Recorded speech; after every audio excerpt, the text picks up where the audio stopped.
Cut to Shekhar का घर, जहां मामला अब शांत हो चुका है और जीवन टूटे फूटे घर में चीजें समेटते समेटते सोनिया का इंतजार कर रहा होता है। तब तक जेनी भागते भागते आती है। जीवन बोलता है, जेनी तुम आ गई। जेनी हाफते हाफते बोलती है, ये सब छोड़ो, लूसीफर को रावण ने पकड़ लिया है। जीवन पूछता है, और सोनिया? जेनी बताती है, हाँ उसको भी। जीवन बोलता है, मुझे लगा ही था लूसीफर गुस्से में वहीं जाएगा जहां उसे रावण से सबसे ज्यादा खतरा है। जेनी पूछती है, कहाँ? जीवन बोलता है, वहीं जहां एक्सपो होने वाला है। फिर हड़बड़ी में कंटिन्यू करते हुए कहता है, हमें जल्द से जल्द हार्ट को दूसरी जगह छुपाना होगा, रावण यहाँ कभी भी आ सकता है। जीवन कबर्ड से हार्ट निकाल ही चुका होता है कि तब तक वो पलट के पूछता है, जेनी अगर तुम्हें ये पता चला कि सोनिया और लूसीफर किडनैप हो चुके हैं तो तुमने मुझसे लूसीफर की जगह की लोकेशन क्यों पूछी? इससे पहले जीवन कुछ समझ पाता, अचानक से हार्ट उसके हाथ से उड़ के जेनी के हाथ में आ जाता है। फिर रावण अपने आप को रिवील करता है। जीवन उसे लड़ने जा ही रहा होता है कि रावण बोलता है, मैं अगर तुम्हारी जगह होता तो इस समय हार्ट से ज्यादा टाइम की फिक्र करता। फिर जीवन को एल्गोरिथम का रूल याद आता है कि अगर सेट टाइम लिमिट के अंदर वो रावण का हार्ट नहीं ला पाया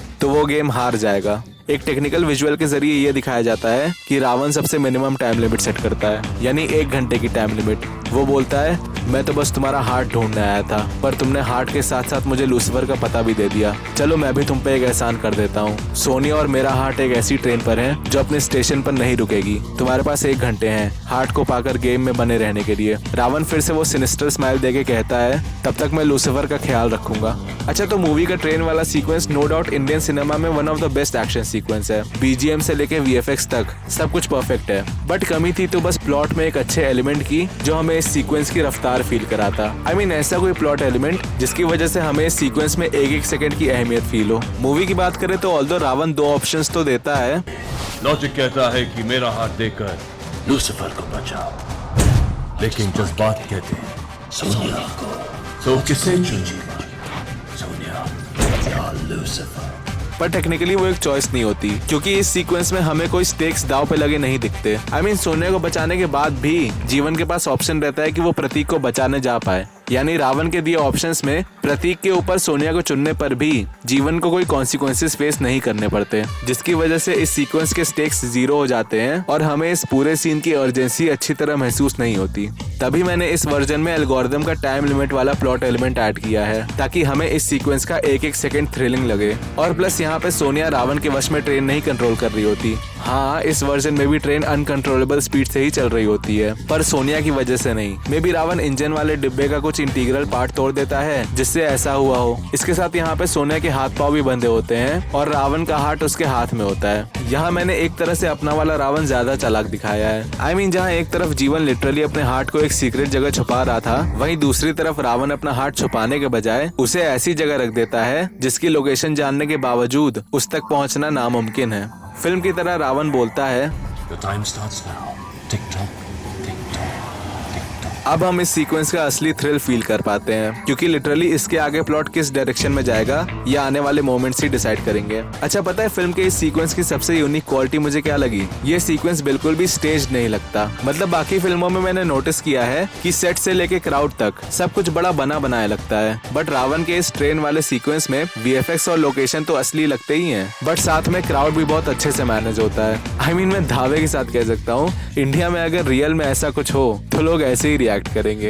एंड इसमें मैं एक छोटी चीज ये ऐड करूंगा कि यहाँ जो भी लोग क्राउड में जीवन को पहचान ले रहे हैं वो उस पे चिल्लाते हैं या चीजें फेंकते हैं। बेसिकली मैं एक सुपर हीरो बना रहा हूँ जो ऐसे लोगों को बचाता है जो उसे ही हेट करते हैं। कितना पोएटिक है ना।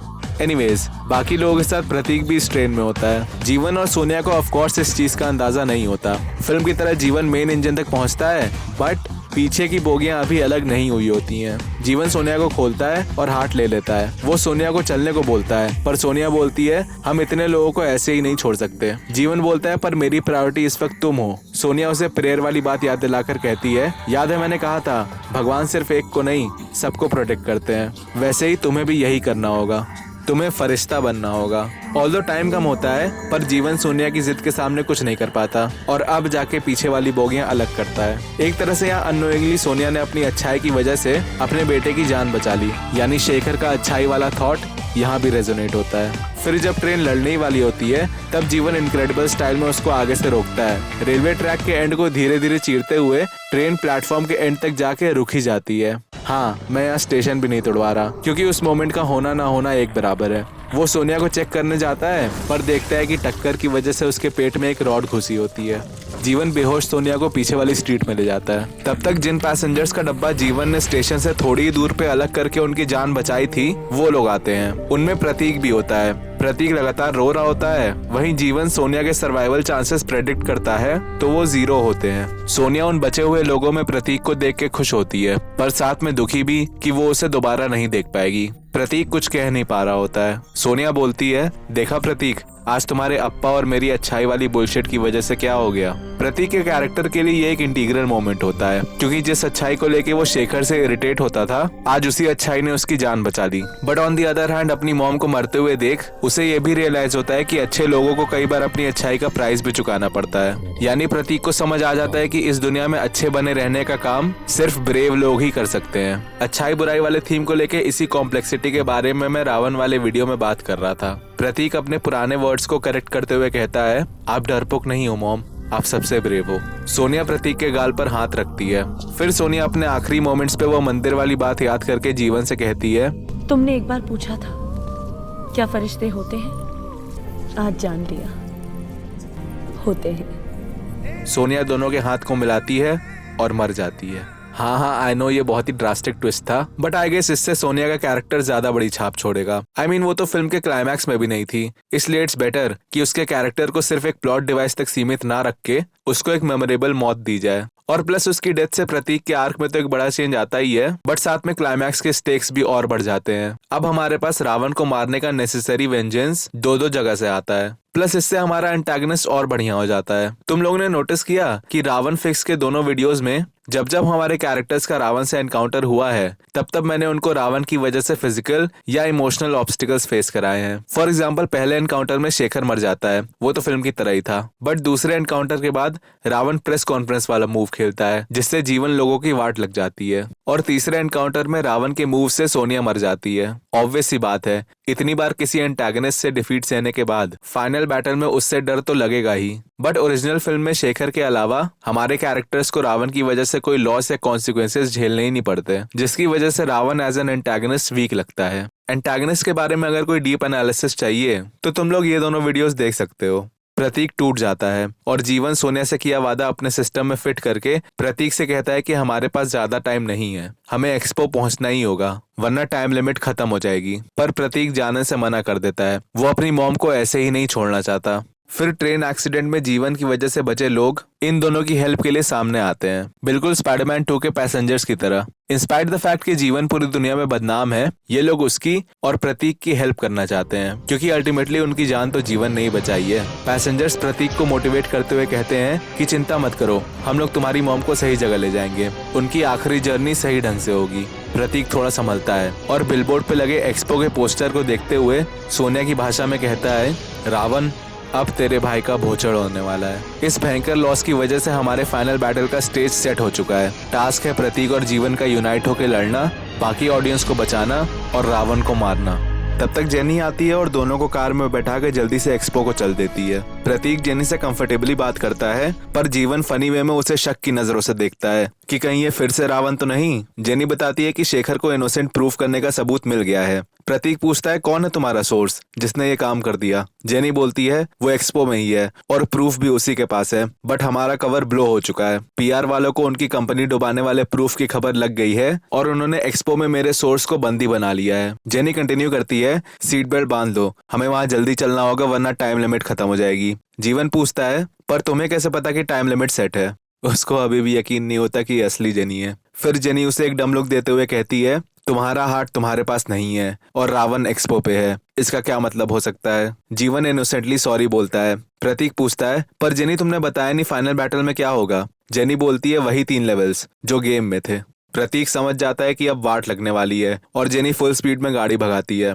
कट टू दी एक्सपो जहां रावण गेम से एडिक्टेड क्राउड आया होता है। जिन गेम एडिक्ट्स को रावण मुंबई आने पे ऑब्जर्व करता है वो भी आए होते हैं। कॉलोनी का अश्विन भी इस क्राउड में होता है और बिली और उसका बाप भी एक्सपो में आए होते हैं। सारे एंटेगनिस्ट असेंबल हो रहे हैं। बिली वही जीवन का सूट लेके आया होता है जो उसने प्रतीक से छीना था।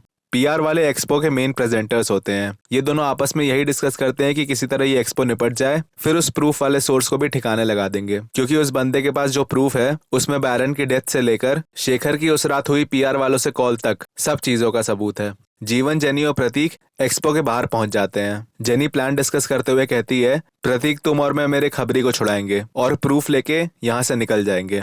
जीवन, तुम्हें तीनों लेवल्स जीत के रावण को हराना ही होगा, तभी हम सेफ रह पाएंगे। जीवन बोलता है, गॉट इट।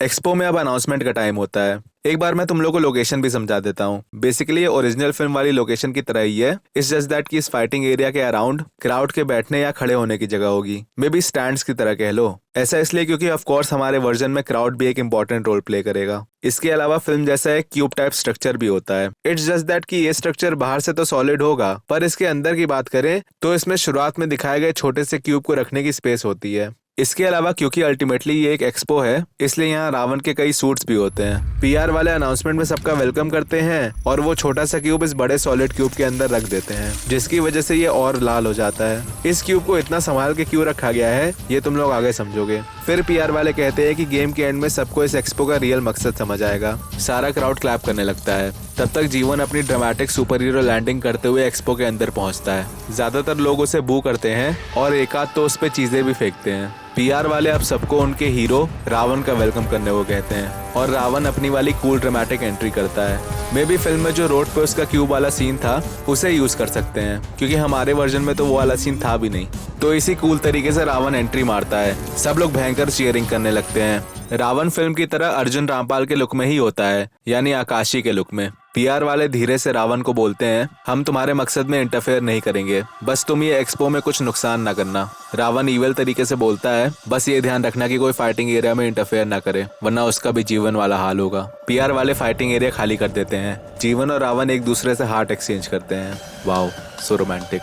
तब तक जेनी और प्रतीक एक्सपो के बैक स्टेज में पीआर वालों की टीम से बच के खबरी को ढूंढना चालू करते हैं, मे बी मैप वगैरह हैक करके, अरे मतलब जैसे यूजुअली फिल्मों में दिखाते हैं। दूसरी तरफ रावण फिल्म की तरह कूल तरीके से टैटूज रिवील करता है। क्राउड और शोर मचाने लगती है एंड इसी के साथ गेम चालू होता है। जैसे लेवल 1 की फाइटिंग फिल्म में दिखाई थी वैसी ही मोटा मोटी यहाँ भी होगी, क्योंकि मानो न मानो विजुअली रावण का क्लाइमैक्स बहुत गजब था। लेवल 1 के साइड बाय साइड हम ये भी देखते रहेंगे कि प्रतीक और जेनी धीरे धीरे उस खबरी के क्लोज पहुंच रहे हैं। एक चीज जो मैं फाइट में ऐड करूंगा वो है रावण और जीवन का मॉरल कोड क्लैश करना। मतलब ये लोग सिर्फ हाथ पांव नहीं चलाते रहेंगे, बल्कि बीच बीच में रावण जीवन के मॉरल कोड्स को तोड़ने की भी कोशिश करता रहेगा। जैसे एक आध मूव से ढेर होने के बाद जीवन जमीन पर पड़ जाता है, ऑडियंस चीयर करने लगती है। फिर रावण बोलता है, देख लो जीवन, तुम्हारी आज की दुनिया भगवान को नहीं शैतान को प्रे करती है। रावण एक जोर का पंच लगाता है और जीवन दूर जाके गिरता है। लेवल 1 ऑलमोस्ट खत्म होने वाला होता है। तब तक जेनी और प्रतीक एक रूम में पहुंचते हैं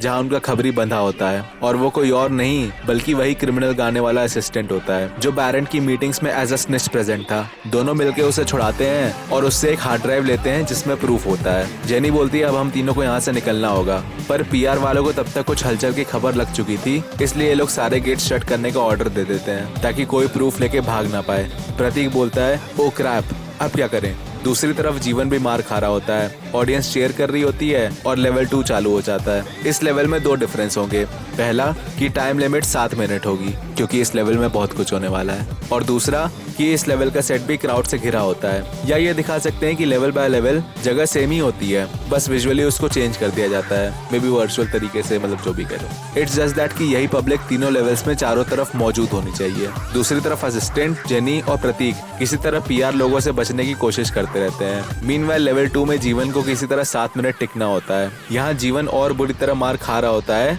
कि तब तक बिली का बाप जो स्टैंड्स में आगे बैठा था एक्सट्रीमली एनर्जेटिक भीड़ की वजह से फाइटिंग एरिया में गिर जाता है। रावण गुस्से में पीछे देखता है और बिली के बाप की तरफ बढ़ रहा होता है। वो क्राउड से मदद के लिए चिल्लाता है, पर कोई भी डर के मारे हेल्प नहीं करता। वहीं बिली स्टैंड्स में डर के मारे पागल हो रहा होता है। रावण उसके बाप को एक पंच से खत्म करने जा ही रहा होता है कि तब तक जीवन आ जाता है और उसे एक शील्ड की तरह कवर कर लेता है। रावण बोलता है, लगता है तुम्हें भी अभी खत्म कर देना चाहिए। फिर वो जीवन को पंच बाय पंच तोड़ता रहता है। क्योंकि जीवन टैक्टिक्स में कभी उतना माहिर नहीं था, इसलिए वो रावण के पंचेस को अच्छी तरह समझ नहीं पाता और हर पंच से और कमजोर होता जाता है। बिली को लगता है अब सब कुछ खत्म। जीवन रोबोटिक वे में बोलता है, पावर लो।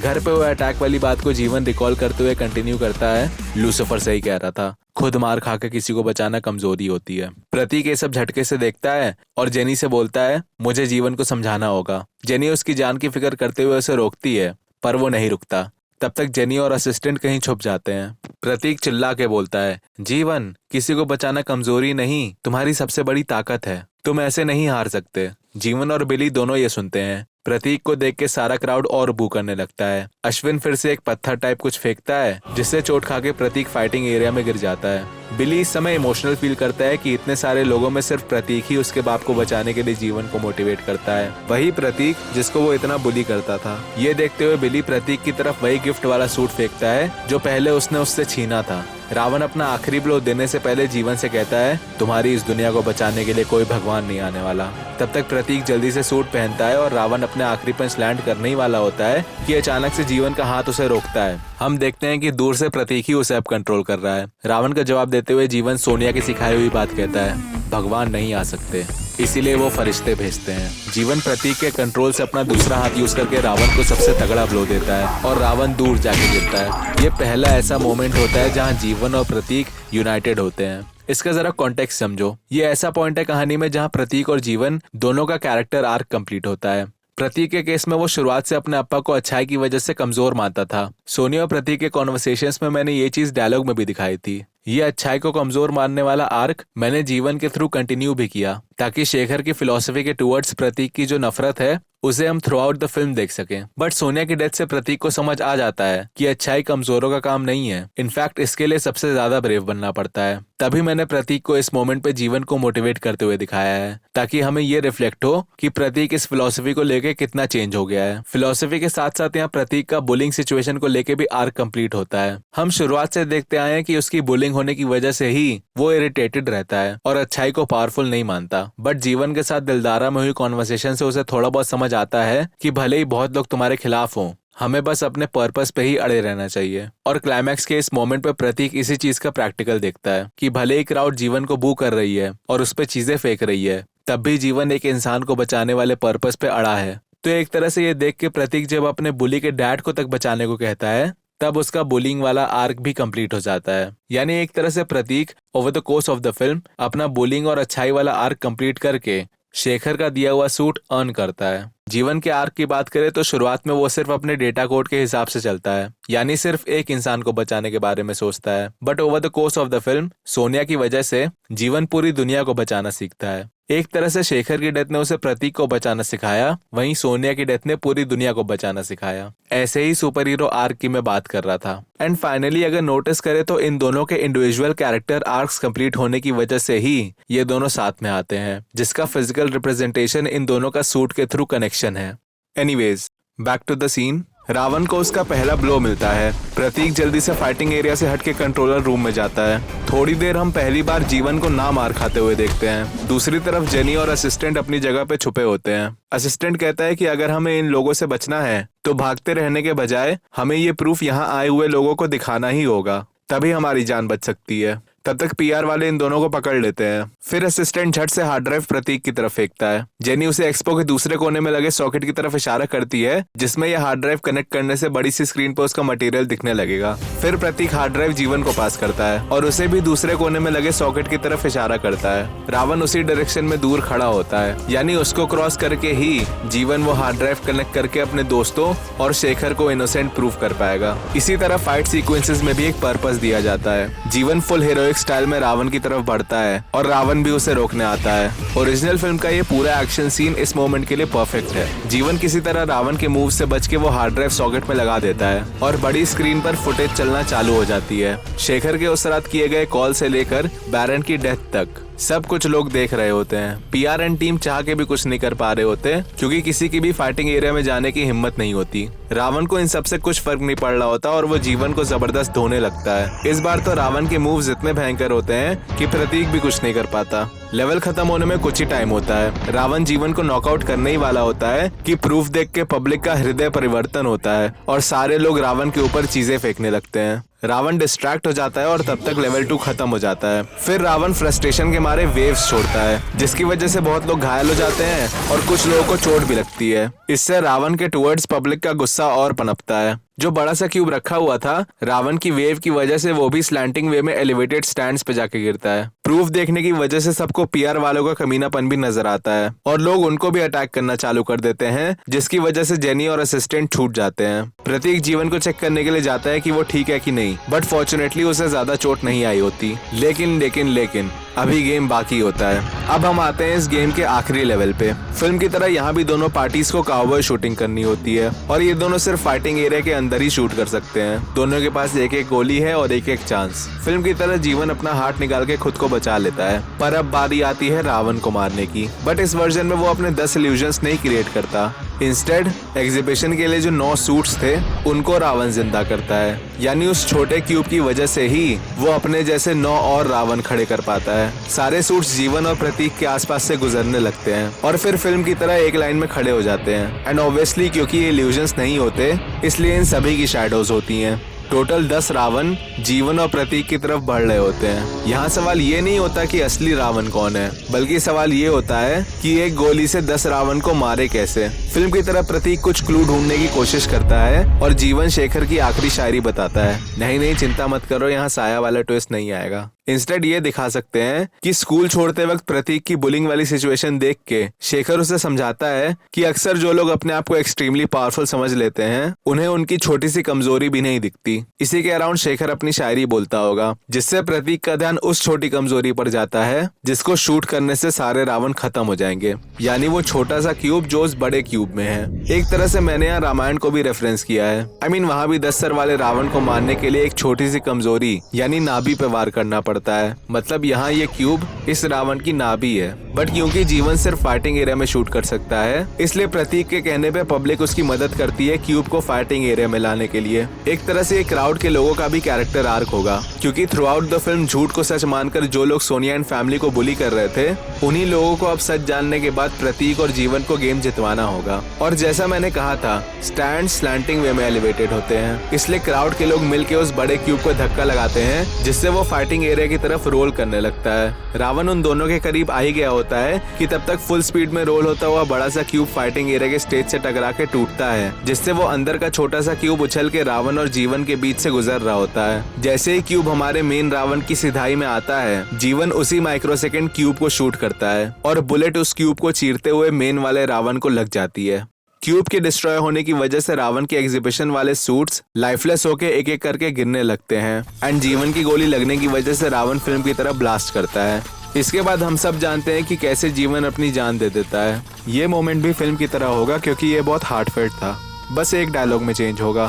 फिल्म में जीवन कहता है, और सोनिया से कहना हम दोनों ने मिलकर रावण के भाई का भोजन कर दिया। बट यहाँ इस लाइन को और इमोशनल बनाते हुए जीवन कहेगा, मैं सोनिया से कहूंगा कि हम दोनों ने मिलकर रावण के भाई का भोचड़ कर दिया। एक तरह से जीवन यहाँ प्रतीक की कही हुई बात मरी हुई सोनिया को कम्युनिकेट करने को कहता है। जीवन फिल्म की तरह मर जाता है और प्रतीक जीवन का हार्ट लेके बाकी क्राउड के साथ एक्सपो के बाहर आता है। पीआर वालों को कस्टडी में लेके पूछताछ की जाती है। अश्विन, बिली, अय्यर, कॉलोनी के मेंबर्स, जेनी, सारे लोग सोनिया के क्रेमेशन में प्रेजेंट होते हैं। एक तरह से अपनी एनिवर्सरी के दिन ही सोनिया अपने बेटर हाफ से दोबारा मिलती है। जहाँ शेखर के फ्यूनरल में सब लोग सोनिया एंड फैमिली के अगेंस्ट थे, वहीं आज सोनिया के फ्यूनरल में सब लोग प्रतीक के साथ खड़े होते हैं। इससे स्टोरी का रिस्पेक्ट वाला आर्क भी झलकता है। जेनी प्रतीक को लेकर लंदन निकल जाती है। वो लोग शेखर का बॉक्स अपने साथ ले जाते हैं और हाँ, पोर्ट्रेट भी।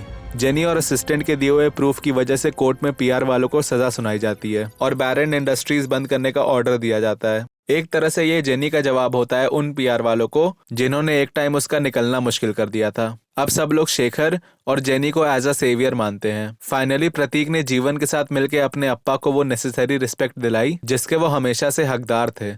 प्रतीक अब लंदन में जेनी के साथ रहता है, जहां दुनिया भर से आए गिफ्ट्स का अंबार लगा होता है। प्रतीक उन सब गिफ्ट्स को देखते हुए गुजरता है, बट अल्टीमेटली साइड में रखे शेखर के बॉक्स को उठाता है। इससे ये हाईलाइट होगा कि भले ही आज दुनिया प्रतीक के कदमों में है, तब भी वो अपने पेरेंट्स को मिस कर रहा है। वो शेखर की उसको डेडिकेटेड शायरी पढ़ के इमोशनल होता है। प्रतीक टीवी पे ये भी देखता है कि किस तरह लोग जीवन को मिस कर रहे हैं। उन लोगों में स्पेशली ट्रेन वाले लोग भी होंगे। और ये एंड के विजुअल्स एक तरह से भावेश जोशी के क्लाइमैक्स की तरह होंगे। मतलब बैकग्राउंड में शेखर की पोएम चल रही है और साइड बाय साइड हम प्रतीक को इमोशनल होते हुए और पूरी दुनिया को जीवन का रिटर्न डिमांड करते हुए देख रहे हैं। इन्हीं सबसे मोटिवेशन मिलने के बाद प्रतीक फिल्म की तरह हमारे हीरो को रिवाइव करता है।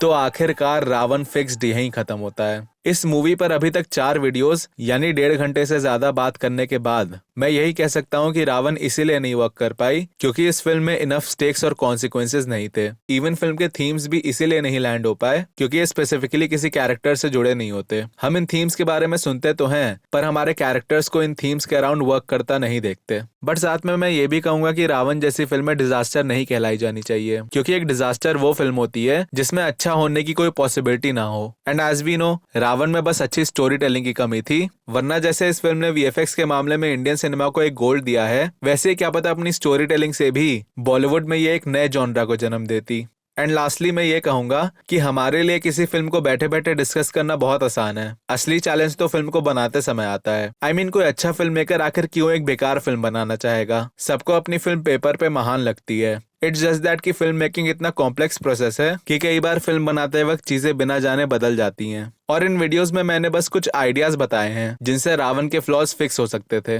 बट क्या पता इन आइडियाज को एग्जीक्यूट करके रावण से भी बेकार फिल्म बने, हु नोस। एंड इस चैनल की इस फिक्स प्लेलिस्ट में मैं ऐसी ही एक्सपेरिमेंटल मूवीज को फिक्स करके ये बताऊंगा कि कैसे सिर्फ कुछ चेंजेस करके ये फिल्में जबरदस्त बन सकती थी।